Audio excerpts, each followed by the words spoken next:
তো বসে বললাম বন্ধুরা আজকে দুপুরের খাওয়া দাওয়া নিয়ে। তো আজকে দুপুরের লাঞ্চের মেনুগুলো কিন্তু দারুণ দারুণ আছে। তো একটা একটা করে তোমাদের সব কটা আমি দেখাবো। তো দেখো এখানেই নিয়ে নিচ্ছি গরম গরম একদম ভাতটা খুবই গরম, হাত দিচ্ছি মানে হাতে লাগছে।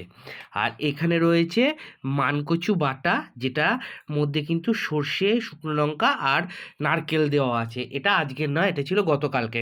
তো কিছুটা আমরা খেয়েছিলাম আর কিছুটা রেখে দিয়েছিলাম।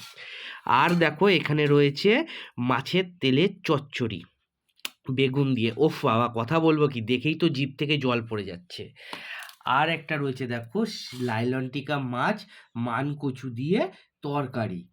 তো তো তোমরা কারা কারা এরকম তরকারি খেতে পছন্দ করো আর কচু বাটা খেতে পছন্দ করো নারকেল দিয়ে, অবশ্যই কিন্তু একটা করে কমেন্ট করবে। আর ভিডিওটা কেমন লাগলো জানাতে ভুলবে না। আর তোমাদের সঙ্গে দেখা হবে কিন্তু নেক্সট ভিডিওতে। তো ততক্ষণের জন্য টাটা।